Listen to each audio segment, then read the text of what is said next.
Welcome to the Intimate Marriage Podcast, where I teach educated, successful couples how to have incredible, passionate relationships so that you can stop compromising and start feeling fully alive in your relationship.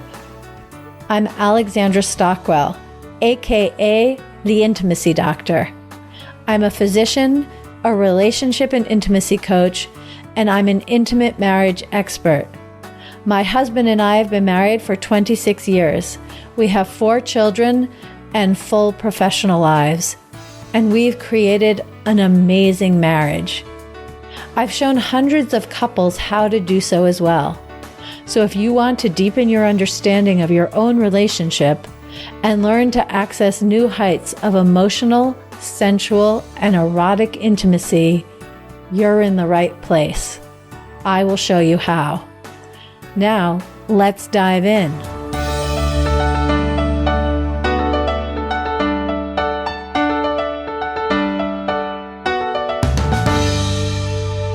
Welcome to what is sure to be a remarkable conversation on the Intimate Marriage Podcast. It is distinct from every other episode before in a few ways. One of them is that my guest is an individual who is not partnered. I haven't interviewed anyone before unless they were on the show with their partner or had a long-term relationship which informed our conversation regardless of what topic we discussed. However, with me today is Serdar Hararovich, but let's hear it in your beautiful voice. Say your name, please. It's Serdar Hararovich. Well, there you have it. So no matter what we talk about, it's going to be a good conversation to hear that voice. And I've invited Serdar here because I follow you on Facebook. And the reason I follow you on Facebook is I heard you speak on a panel about the intricacies and harm done in the context or under the banner of masculine-feminine polarity. I don't really want to get into that particularly right now, but I'm just telling you the context.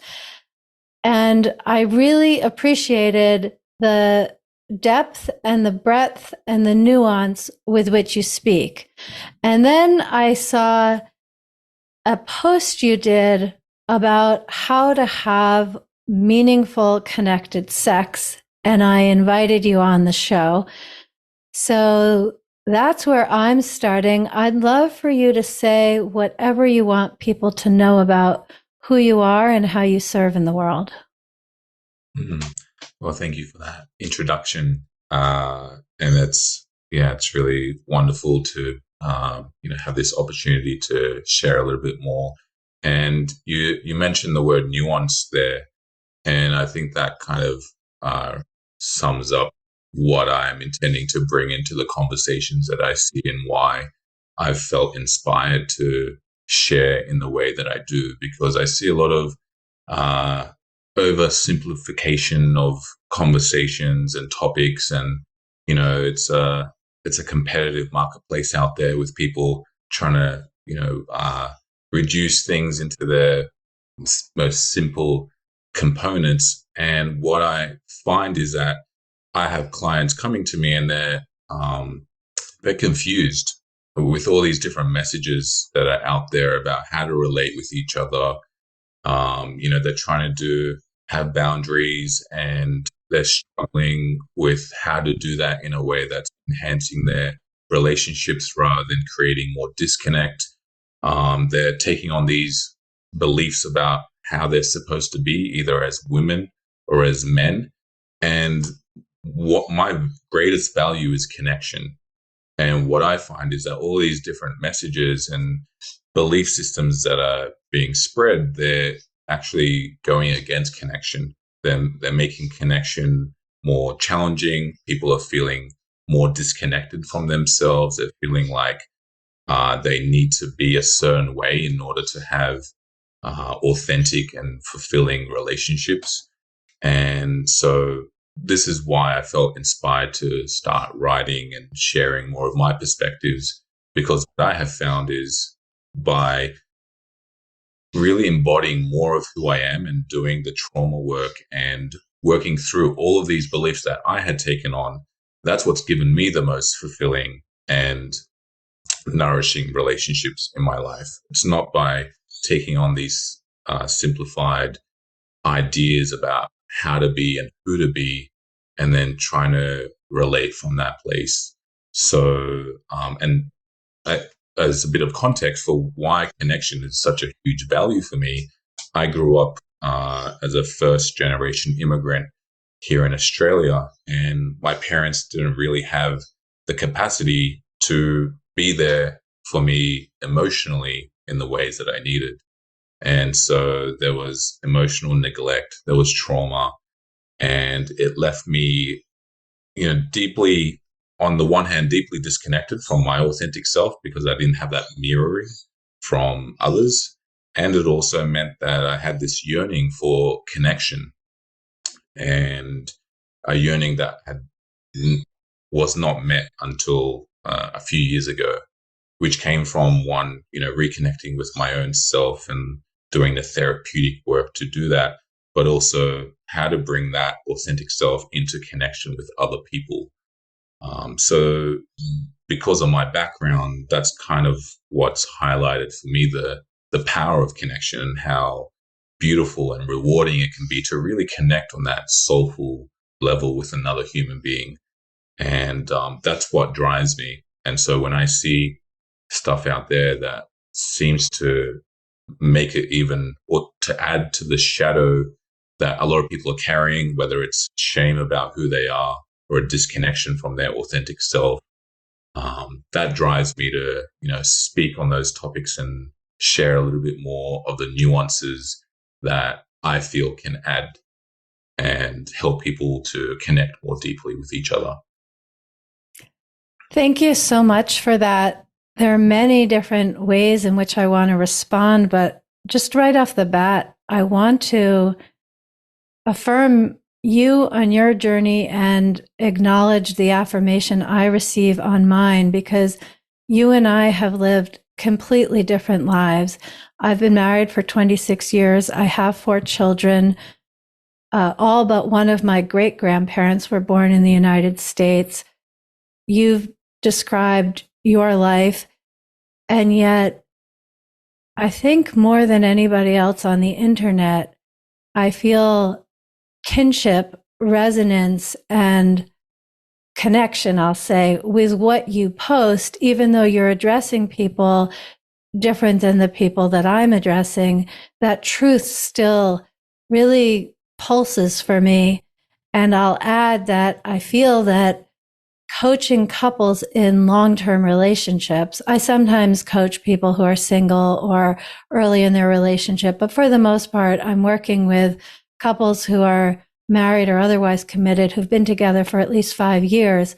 And there's something in those long-lasting relationships which keeps things honest in a way that when you're coaching people who are dating or trying out this role or that role, you can live with the delusion and the oversimplification and consider it successful a lot longer than someone who's created a life and waking up in the same bed with someone for 5, 10, 20, 30 years.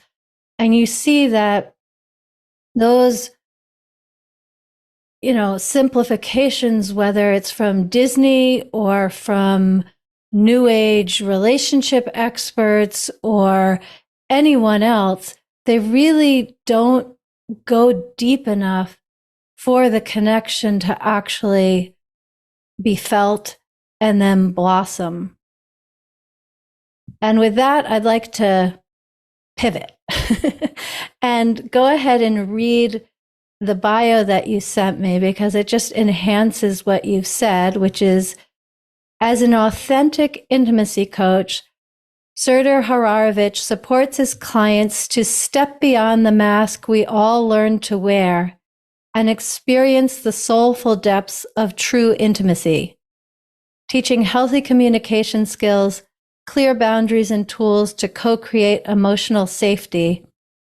He helps you to start feeling truly seen, heard, and cherished for who you are by deepening your connection to yourself and to others. Before I go further in the direction I'd intended, I'd love to ask you to speak on trauma. That is a word which is definitely used. It's trendy in relationship coaching contexts. As a physician, I'm very clear on trauma, like the kind where you need a level 3 trauma facility, where you need surgery, where things are happening very quickly. Then there's also the trauma that one doesn't even realize a traumatic event occurred, except it results in a stuckness repeatedly. This is just an area where a lot of people have a lot of assumptions. And I wonder if you'd bring your view. What do you mean when you say trauma? Yeah, thank you for that question, because I think it is important to clarify that. And there are different kinds of trauma, as you said, and the kind of trauma that is most relevant to the type of work that I do with helping people with their relationships and dating and their relationship with themselves is what's called attachment trauma. And this also overlaps with developmental trauma or childhood trauma. But attachment trauma is specific in that it's relating to the connection that we have, or the bond that we have as children to our caregivers. And attachment trauma relates to that bond being impaired in some way or not forming in a healthy way. And that can include lots of things that people don't classify as trauma. So neglect, emotional neglect would be ongoing emotional neglect would be classified as attachment trauma. It's an experience which impairs that bond, which is so important to our development as human beings and to our ability to connect with others in a healthy way. So attachment trauma can also be not feeling a sense of knowing who you are because it hasn't been mirrored to you. There wasn't enough attention or attunement to you as a child because your parents didn't have enough time to do that, for example, or they were busy, or they had their own trauma, and so they didn't have the skills to be able to offer that. And it can also include either real or perceived abandonment experiences as a child. And so attachment trauma is, that's the kind of trauma that I'm usually speaking to when I'm talking about trauma. Okay, so if there is a couple and they've been together for 15 years and she feels isolated within the relationship, even though if someone were following them around and taking a video, it would look like everything that was happening was indicating a healthy, wholesome, typical marriage. But inside, she feels lonely in that marriage of a parent connection. Will you just speak to that as an example to anchor in what you shared? Sure. So do you want me to go into that example as something, as an example to analyze what could be going on there from the perspective of attachment trauma? Or? Well, mostly what I'm thinking is if someone is listening and your relationship, your primary intimate relationship is other than fantastically nourishing and satisfying and growth-oriented and fertile, if it's anything besides that, how does someone listening, recognizing the wisdom in what you've shared, know if what's happening is attachment trauma being expressed or not? That's really what was driving my presenting you with an example. What's a question someone might ask, or a way of relating to lived phenomenon to know if what you're saying is really the next place to put attention in order to have more joy, more connection, more purpose, and more fulfillment in life and relationship? I would say in most cases, attachment trauma would be a factor in an experience of that kind. Uh, and one of the questions that someone could ask is, does this feeling feel familiar? And so if that feeling of being in connection with someone but feeling lonely, does that feeling feel familiar to you in some ways? It's something that you've experienced before. And so if the answer is yes, and usually it will be yes, because people are often playing out what they're used to, or what's called their internal working model of attachment in their adult relationships. So what they got used to, their blueprint of love, is often something that they experience later in life as well. And so that question can kind of start to tie those things together. Is this a feeling that's familiar to me in some way? Or is this a repeating or reoccurring experience for me? Has it happened before? Beautiful. One of the ways that I approach that is I'll ask a client, how old do you feel? And often when one of these feelings of loneliness or feeling unseen or frustration or whatever the flavor is, they don't always know what age it feels like, but it's very clear that they don't feel like their mature biological age. And that, for me anyway, is not about going and hunting for the stimulus. It's just understanding that when you feel that way, you're a child with needs, at least in some aspect of your soul, and then you can decide how you navigate that accordingly. Absolutely. Absolutely. Yeah. All right. Well, I went looking for the Facebook post of yours that I read about how to have incredible, meaningful, nuanced, expressive, nurturing sex. And it was posted like pinned. I didn't know you could pin things on Facebook, but it was pinned. And I went looking for it again because after I read that, I invited you to this conversation and I didn't find it again, but I found a different one that I'm going to read. But any way in which you want to take the conversation into how this really plays out in sex, I would love for anyone listening to take something from our conversation, not just the flavor, but even something specific that they can take into the next time they have sex. That's my hope. But I want to read something that I did find on your Facebook feed today, which is, a man may be attracted to a beautiful woman, but his deepest love will be reserved for the woman who his heart feels safe and seen with. I think that's something that, as women in heteronormative relationships, we want to be true. But there's a lot in society that makes us question that. So I wonder if you would just expand on how that's a reality for you.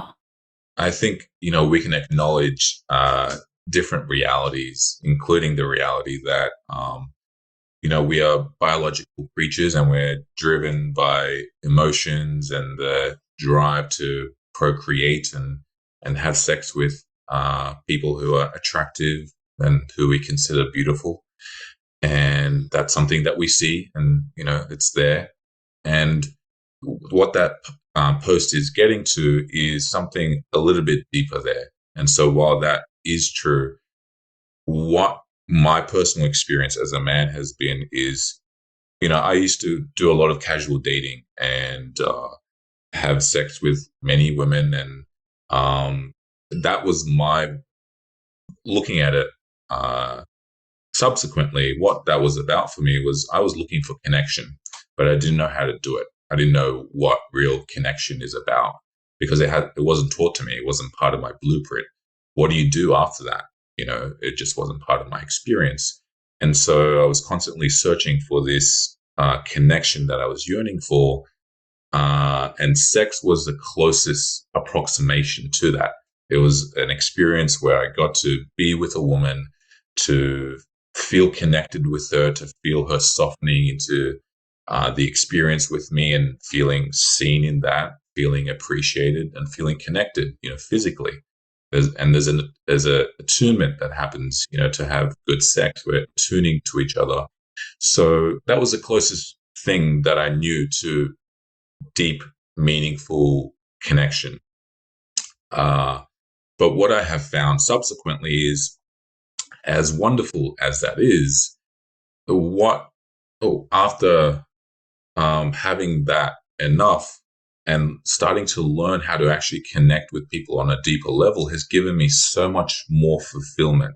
And now what I look for is not, who's the most beautiful or attractive person, but who can I feel that sense of a deeper sense of being seen and appreciated and connected with on this level of presence and heart and soulfulness. And that's what I find so much more nourishing and rewarding now. And so the part of me that likes attractive women isn't gone, but there's this new part of me that is awakened, which is a recognition of what can be so much more fulfilling than what I was used to, and the only way I knew how to have connection. And so what that means is, and this is why I speak about emotional safety, because it's something that isn't spoken of a lot, or at least I don't see it being spoken of much, especially as it relates to a man's need for emotional safety. But that's what I needed in order to enter this space of feeling more connected with a woman, to actually feel like who I am is safe with this woman. That's what allowed me to start to open my heart more. Because if I feel safe, then my heart starts to feel a sense of peace and a sense of it's okay for me to be here more fully. And when I'm here more fully in the connection with a woman, then I'm feeling more seen and more appreciated for who I am. And that's opening up this space for this deeper recognition, this deeper sense of feeling really connected with a person on that deeper level. And that, for me, is so much more rewarding. When that's connected with, good sex and connected sex, that's the most, deeply rewarding experience I can have. And so that's what I have found, that sense of feeling more emotionally safe with a woman, which is both my responsibility to learn how to do that for myself, what kind of conversations I can have in order to create that emotional safety, and then giving her the opportunity to meet me in that space. And so that's what I'm speaking to in that post. Yeah, and I'm glad you answered that way, because it reminded me that one of the things about the post that I didn't find that I'd originally read was that you talked about an invitation to have sex with a very beautiful woman, and you declined because you couldn't feel her heart. I'm not sure if that's exactly how you put it, but it's very related to what you're saying. And it's bringing to mind something which may sound very mundane and pedestrian, but I offer it to listeners actually with equal depth to what you just shared. And that is that the very first couple that I coached, this was in 2013, it was, of course, a very big deal for this couple to bring a third person into the intimacy of their lasting relationship. And I knew how to create rapport and appropriate connection as a coach. And she spoke with him in the way she spoke with him when no one was around. And I knew them. I knew them to care and be very committed and loving, upstanding people. And she spoke with him with such disrespect, is really the best way I can say it. I was just kind of astonished at how she didn't see his capabilities and spoke to him in a way that reflected that. And I was actually even more surprised that he just took it. And I realized, oh, this is normal. This is how this communication goes. And literally a nanosecond later, I realized, oh, that's how I talk to my husband. And seeing that mirrored in how she spoke with him, it was more the tone of voice than anything else. about, well, he wouldn't be able to do that or something like that. And it really opened up for me what was a massive blind spot, because I considered myself skillful in relationships. And I began to understand when my husband pulled away, it wasn't because he was being a jerk or incapable. It was a direct response to, I don't mean sexually pulled away, although I could, but I really mean just emotionally closed down. It was a direct response to how I was treating him. And I often am talking about taking personal responsibility, and that can be a very confusing concept, but it's what I mean when I describe noticing that I was being disrespectful to my husband and creating outcomes that I blamed him for. And so I really appreciate how you speak about what you do to be able to have a relationship like this, and also then the invitation you provide for a woman. And I'm someone who, I suppose, provided that invitation for my husband, but I've never quite thought about that way. I look forward to him listening and having a conversation, listening to our conversation, and then I'll have one with him. But for a man who really resonates with what you've said and wants to create this, what is something that he can ask or be or say to his woman as an invitation, not about whether or not they're going to have sex together, because I'm talking to couples who are in committed relationships, but to evoke more of the emotional safety? That's a great question. And I think it would depend on the circumstance for each man and the relationship and where it's at. But often what you spoke to there, I think, is relevant to this. You spoke to that experience that people can have of where they're used to being spoken to in a particular way. And they're used to a level of contempt or disrespect in their relationship and in the way that they're communicated with. And so for some men, it's about awakening to that realization that that doesn't have to be that way.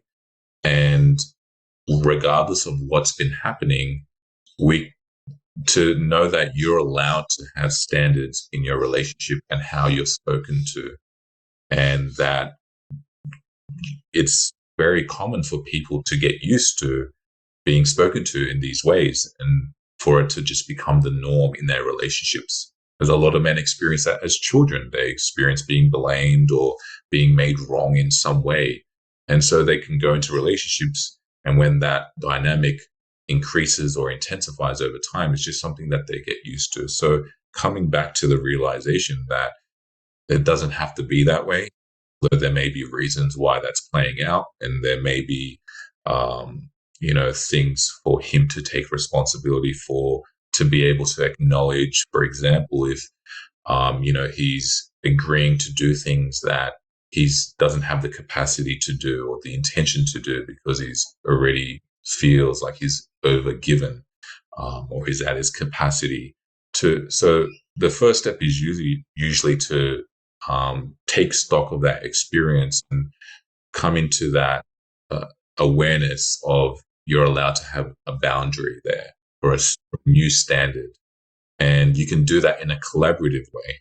You can, for example, if it's a case where, this dynamic has been playing out for a while, where there's been communication where he's been feeling blamed, I would, just as a general way of approaching it, I would start by acknowledging it and say, hey, I'm noticing that over time our communication has developed into this, place of blame and defensiveness. I just want to acknowledge that that's happening. And I'm feeling a desire to look at ways of being able to change that and shift that, because it doesn't feel like it's serving us to be in that place. So how do you feel about us looking at this and starting to work on what's going on there and creating some new standards and agreements about how we speak to each other? So that would be the first way I would go about that, is to just bring it up, acknowledging that something's happening instead of ignoring that it's happening. And then start by using that collaborative approach, that's neither blaming his partner for it, but acknowledging that there is a dynamic there. And let's see if we can start to work on that together. That's beautiful. And I will say that my clients include a lot of good men, it would be terrifying to have that conversation. So I just want to add a little bit that if this is something you'd like to do, I recommend you write it down as a letter and sit with it and revise it. Consider how it's going to land for your woman. And then you literally can say, I've written something down that I was nervous to say, and I wanted to be able to be careful with my words, and I'd like to read it to you. And the other thing that I would encourage is to clarify what you want or don't want in a response. In other words, I'd love for you to just hear this and then let's talk about it. Or I'd love for you to hear this and then tell me if it feels that way to you too. Or I'd love for you to hear this and then let's just be quiet together for a moment. I mean, I'm making this up. This is not an exhaustive list, but I'm encouraging anyone who wants to do this to really consider what you want to happen after you've made your communication and convey that before you make it, so that you really set things up for a win-win. And you don't make this vulnerable, tender, heartfelt, significant communication. And then because it's so new to do that, neither one of you know how to navigate that, and you fall into the old patterns. You want to prevent that and really have it move in a new direction. I ask all of my guests, I begin by saying that I believe that intimate relationships are the ultimate vehicle for personal growth. And then I ask each person what they've learned about themselves while being in relationship with their partner or spouse. We're going to have to modify that for you.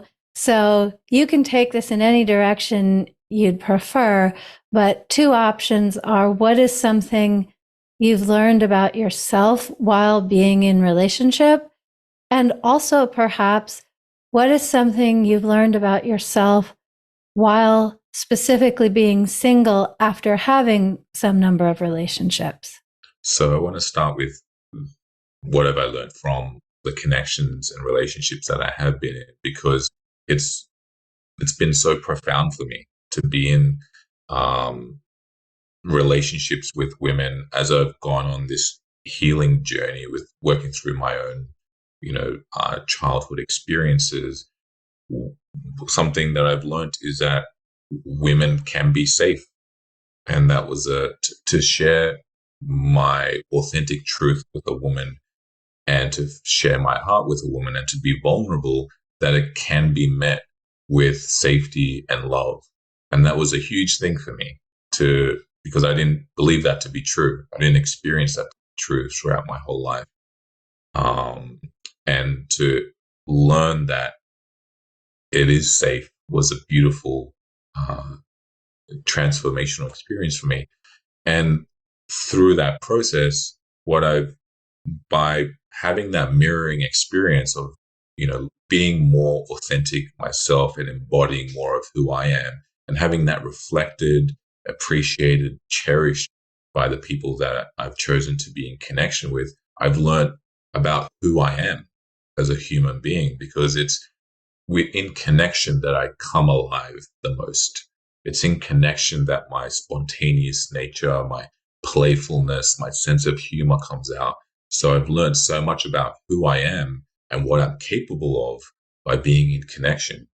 And so it feels like connection and relationships have been the place where I've grown the most, learned the most about who I am and who I want to be as well. including the places where my childhood experiences are still or have still played out, and the places where I'm abandoning myself, where I'm doing something because I feel like I need to do that in order to be appreciated and loved, and noticing those things that's happened in relationship.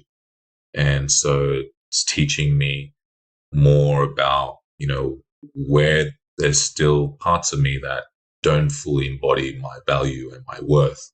And so it's taught me that. It's taught me about what else I can do to grow, to feel even more whole in myself as I am. May it be true for everyone. It's certainly possible. If someone wants to follow you, work with you, otherwise find you, there'll be links in the show notes, but anything you'd like to say? Yeah, if anyone resonates with what I'm sharing or can relate to any of those experiences, feel free to reach out to me personally. I do offer one-on-one coaching to people to support them with this stuff. And I also have a course that's coming out soon in a few weeks. And that's a 3-month course where we go deep into all these different topics, including, communication and having those collaborative conversations, understanding, boundaries and how to have healthy boundaries that are heard and respected, and which enhance the intimacy rather than take away from the intimacy, and including those conversations around sex and how to move into having more fulfilling sex through that emotional connection and emotional safety. So, yeah, if anyone is resonating with what I've shared, please feel free to reach out. Thank you. And thank you so much for bringing who you are to this conversation today. My pleasure. Thank you for having me on. It's been a pleasure.